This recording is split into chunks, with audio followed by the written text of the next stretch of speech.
sisters, a big sister and a little sister. Do you have a sister? If so, I hope you're always nice to her and never quarrel. Anyway, the big sister was called Debbie, and the little sister was called Daisy. Debbie was 7 and Daisy was 4, and most of the time they were great friends.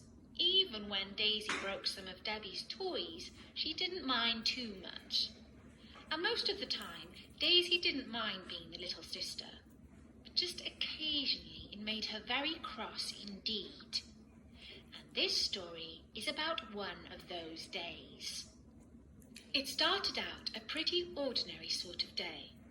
It was the holidays, and there was no school. So as soon as the two girls got up, they started playing. They played with their dolls in the room. They went down to breakfast and played with their eggy soldiers. And they went out to the garden and played on the swings.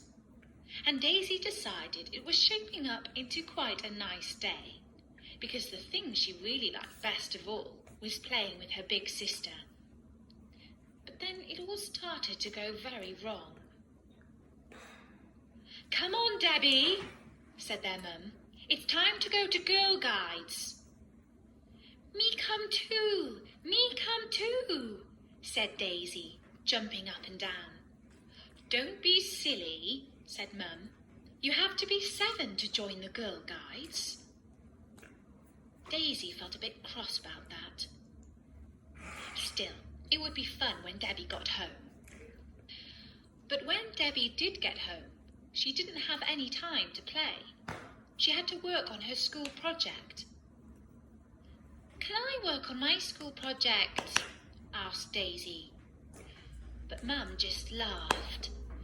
"Don't be silly," she said. "You don't even go to proper school yet."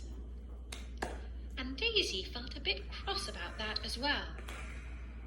After that, it was time for bed. "I'll take you up," said Dad, picking Daisy up off the sofa.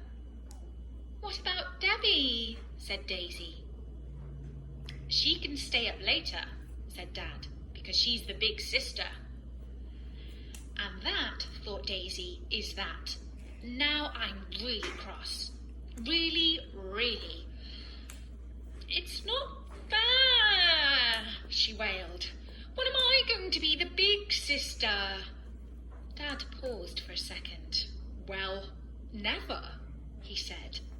"Debbie's always going to be the big sister, and you're always going to be the little sister."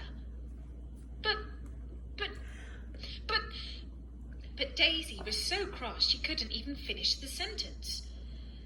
"That's just the way it is," said Dad. "Night, Titch," said Debbie. And after that, Daisy sat in bed, and she felt so angry. She felt she might explode. Never to be the big sister, she thought to herself.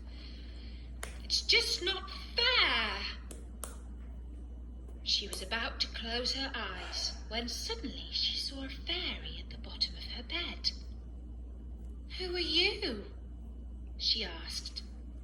The fairy skipped across to Daisy's pillow. "I'm the Age Fairy," she said. "The Age Fairy?" asked Daisy. "What's that?" And then it dawned on her. Can you help little sisters who really want to be big sisters?"